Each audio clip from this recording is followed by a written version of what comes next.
ओम सबको सादर नमस्ते जी। सत्यार्थ प्रकाश महर्षि स्वामी दयानंद की एक अमर रचना है। उनका अमर ग्रंथ है ये। इसमें 14 समुल्लास अर्थात 14 अध्याय हैं और इन सभी समुल्लासों में लगभग मानव जीवन की सभी विषयों का उल्लेख है। सभी समस्याओं का इसमें निवारण का उपाय भी मिलता है। ब्रह्मचारी के लिए, गृहस्थी के लिए, वानप्रस्थी के लिए, सन्यासी के लिए क्या क्या कर्तव्य होता है, क्या क्या उसका नियम होता है, ये सब इसमें उल्लेखित है। वेद, दर्शन, उपनिषद, मनुस्मृति आदि 3-4 हजार ग्रंथों के इसमें प्रमाण मिलते हैं। उतने ग्रंथों का इसमें सार मिलता है और ईश्वर के संबंध में एकदम शुद्ध ज्ञान इसमें मिलेगा। विभिन्न मत और संप्रदाय के संबंध में भी ज्ञान मिलेगा। क्या सत्य सत्य ज्ञान है, इसका पूरा पूरा बोध इस ग्रंथ को पढ़ने से हो जाता है। संसार में अनेक मत और संप्रदाय व्याप्त हैं, इनकी क्या सच्चाई है इस ग्रंथ को पढ़ने से जान जाएंगे और अपने अज्ञान का तो नाश करेंगे ही, अपनी अनेक शंकाओं का समाधान भी पाएंगे। और दूसरे लोग आपसे कोई प्रश्न पूछना चाहें आध्यात्म संबंधी, धर्म संबंधी, तो इस ग्रंथ को पढ़ने के पश्चात आप उनके अनेक प्रश्नों का उत्तर भी दे पाएंगे। एक प्रकार से इस ग्रंथ को पढ़ने से बुद्धि खुल जाती है। कोई पाखंड में, अंधविश्वास में व्यक्ति फंसता नहीं है। कोई उसको ठग नहीं सकता है, कोई भ्रम में डाल नहीं सकता है, कोई झूठा व्यक्ति आपको अपने जाल में नहीं फंसा सकता है। तो ये जो ग्रंथ है अद्भुत ग्रंथ है। महर्षि स्वामी दयानंद ने बहुत ही श्रम करके इसका निर्माण किया है। इसमें राजाओं के क्या कर्तव्य हैं इसका भी उल्लेख है। ईश्वर भक्ति कैसे करें इसका भी उल्लेख है। मोक्ष कैसे प्राप्त कर सकते हैं इसका भी उल्लेख है। घर परिवार को सुखमय कैसे बना सकते हैं इसका भी उल्लेख है। संस्कारों का इसमें वर्णन है। सृष्टि कैसे बनी इसका उल्लेख है। वेद ही ईश्वर का ज्ञान क्यों है इसका भी उल्लेख है। सृष्टि उत्पत्ति कैसी हुई इसका भी उल्लेख है। तो कोई ऐसा विषय बाकी नहीं है जो इस ग्रंथ में न हो। प्रथम समुल्लास में ईश्वर के 100 नामों की व्याख्या है। द्वितीय समुल्लास में संतानों को कैसे शिक्षित करें, संस्कारित करें, इसका वर्णन है। तृतीय समुल्लास में पठन पाठन की व्यवस्था है और कौन सा ग्रंथ सच्चा है, कौन सा ग्रंथ झूठा है, इसका भी इसमें विधान बता दिया गया है। चौथे समुल्लास में विवाह संस्कार, गृहस्थाश्रम की चर्चा है। पांचवें समुल्लास में वानप्रस्थ और संन्यास आश्रम की विधि का वर्णन है। छठे समुल्लास में राजधर्म विषय है। सातवें समुल्लास में वेद और ईश्वर का विषय है। आठवें समुल्लास में जगत की उत्पत्ति, स्थिति और प्रलय का वर्णन है। नौवें समुल्लास में विद्या, अविद्या, बंध और मोक्ष का विषय है। मोक्ष प्राप्त करने के जो साधन हैं इसमें वर्णित हैं। 10वें समुल्लास में आचार, अनाचार, भक्ष अभक्ष विषय का वर्णन है। 11वें समुल्लास में देश विदेश में प्रचलित विभिन्न विषयों का उल्लेख है। विशेष करके भारतीय मत और संप्रदायों का खंडन मंडन, अर्थात उनमें सच्चाई क्या है, उनमें गलती क्या है, इसको खोल के बता दिया गया है प्रमाण सहित। द्वादश समुल्लास में चार्वाक, बौद्ध और जैन मत का विषय है। 13वें समोल्लास में ईसाई मत का विषय है और 14वें समोल्लास में मुसलमानों के मत का विषय है। इस प्रकार से 14 विषय में 14 समोल्लास में ये ग्रंथ पूरा होता है और सबसे अंतम में स्वामी जी का अपना मंतव्य है, जिसको स्व मंतव्य कहते हैं। तो इस प्रकार से ये जो ग्रंथ है अद्भुत ग्रंथ है, इसका स्वाध्याय जरूर करना चाहिए और अपने जीवन को श्रेष्ठ, महान, सुखमय बनाना चाहिए। ये कुछ प्रस्तावना बता दिया मैंने। आशा है इस ग्रंथ से आप लाभ उठाएंगे और आध्यात्म की ओर, ईश्वर की ओर गति करेंगे तथा जीवन को सुख, शांति, समृद्धि से ओतप्रोत करेंगे। ओम शांति शांति शांति। अथ सत्यार्थ प्रकाशः सप्तम समुल्लासः आरंभः। अब सत्यार्थ प्रकाश के 7वें समुल्लास को आरंभ करते हैं और पहले उसकी भूमिका देखते हैं कि इसमें क्या क्या विषय है। तो इसमें है मुख्य विषय ईश्वर और वेद। जो वेद है वो ईश्वर की वाणी है। वेद में ईश्वर ही मुख्य विषय है और जो वेद है ईश्वर की वाणी है। तो वेद में ईश्वर का कथन है और जो वेद है वो खुद ईश्वर का ही कथन है। दोनों बात, अर्थात वेद ईश्वर का कथन और वेद में ईश्वर का कथन, दोनों एक दूसरे को सिद्ध करते हैं, प्रतिपादित करते हैं। तो वेदों में अनेक देवता हैं। देवता माने जो देता है वो देवता, जड़ देवता भी, चेतन देवता भी। तो 33 कोटि देवता की बात आती है, वो भी इसमें चर्चा है।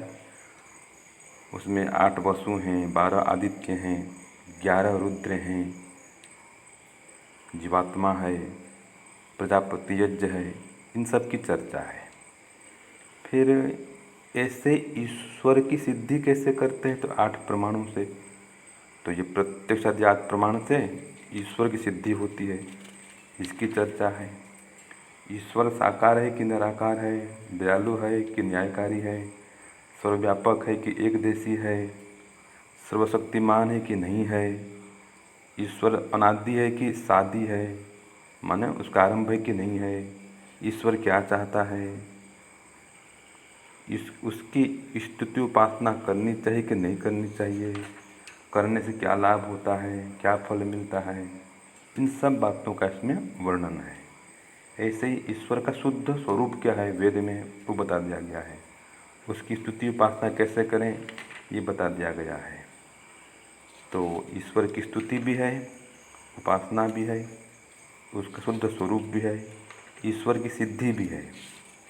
तो मुख्य विषय इसमें ईश्वर का है। और फिर वेद का विषय है कि जो वेद है वही ईश्वर को ठीक ठीक समझा पाता है।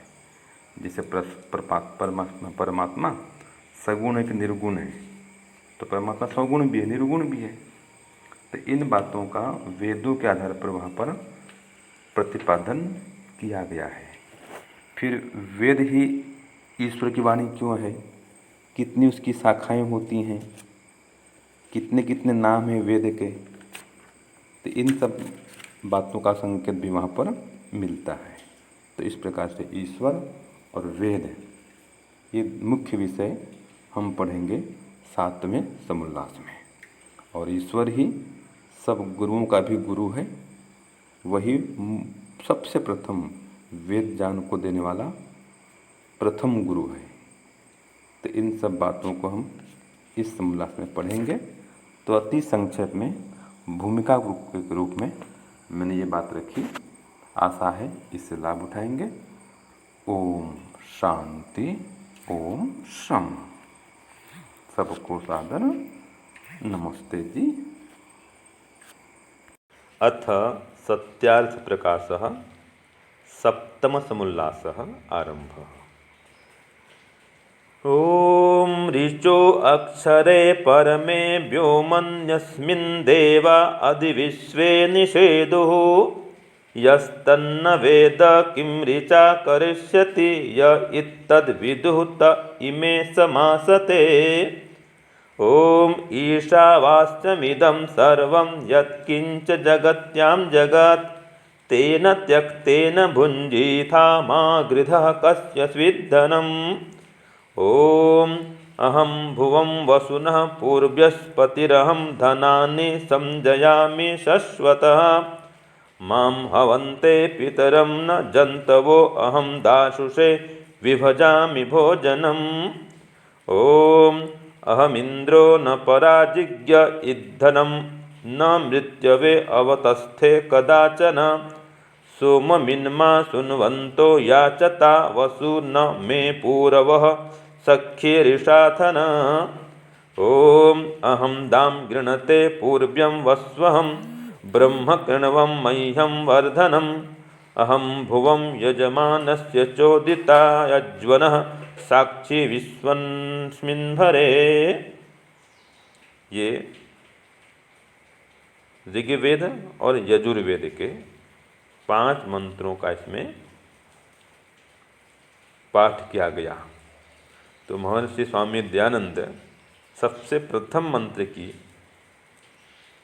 व्याख्या के विषय में लिखते हैं कि ऋचु अक्षरे, इस मंत्र का अर्थ ब्रह्मचर्य आश्रम की शिक्षा में लिख चुके हैं, अर्थात जो सब दिव्य गुण कर्म स्वभाव विद्या युक्त और जिसमें पृथ्वी सूर्य आदि सब लोक स्थित हैं और जो आकाश के समान व्यापक सब देवों का देव परमेश्वर है, उसको जो मनुष्य न जानते न मानते और उसका ध्यान नहीं करते, वे नास्तिक मंदमती सदा दुख सागर में डूबे ही रहते हैं। इसलिए सर्वदा उसी को जानकर सब मनुष्य सुखी होते हैं। तो ये प्रथम मंत्र की व्याख्या स्वामी जी ने लिखी कि जो परमपिता परमात्मा कैसा है, दिव्य गुण कर्म स्वभाव से युक्त है और ये सब पृथ्वी आदि लोक लोकांतर सूर्य चंद्र ग्रह नक्षत्र उसी परमात्मा में व्याप्त है या स्थित हैं। परमात्मा भी इन सब में व्याप्त है, ये कहना चाहिए। ये सारा ब्रह्मांड उसमें व्याप्य है परमात्मा में, और परमात्मा इस ब्रह्मांड के अंदर भी और बाहर भी व्यापक हैं। तो आकाश के समान परमात्मा सर्वत्र व्याप्त हैं और देवों के देव परमेश्वर हैं, महादेव हैं। ऐसे परमात्मा को जो नहीं जानते, यह तन्न वेद, उस परमात्मा को जो नहीं जानता है, किम ऋचा करिष्यति, उसका वेद भी क्या करेगा।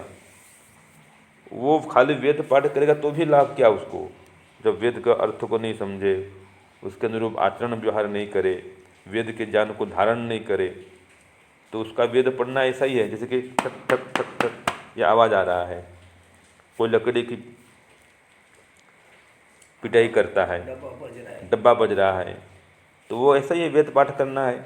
उसके मर्म को नहीं समझेंगे तो, उसके ज्ञान को अंदर में धारण नहीं करेंगे तो, इसलिए वेद पढ़ें तो उसके अर्थ को भी समझें और उसके अनुरूप जीवन भी बनाएं। तो इस प्रकार से परमात्मा को जान करके ही मनुष्य सुखी हो सकते हैं, और जो उसको नहीं जानते, उसका ध्यान नहीं करते, तो स्वामी दयानंद करते हैं वो तो नास्तिक मंदमती है, सदा दुख सागर में वो डूबा रहेगा, वो शोक से युक्त रहेगा, आत्मा में बल नहीं रहेगा, छोटी छोटी बातों में दुखी हो जाएगा, कोई हानि आ जाए, आपत्ति विपत्ति आ जाए, सहन नहीं कर पाएगा, कोई समस्या से ग्रस्त हो जाए तो सहन नहीं कर पाएगा, और ऐसा व्यक्ति आत्महत्या करता है।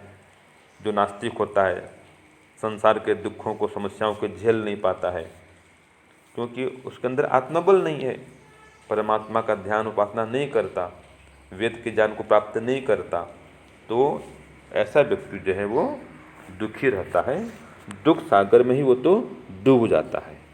इस प्रकार स्वामी दयानंद यहाँ पर लिखते हैं। आगे प्रश्न आया, वेद में ईश्वर अनेक हैं, इस बात को तुम मानते हो वा नहीं? उत्तर दिया, नहीं मानते, क्योंकि चारों वेदों में ऐसा कहीं नहीं लिखा जिससे अनेक ईश्वर सिद्ध हो, किंतु यह तो लिखा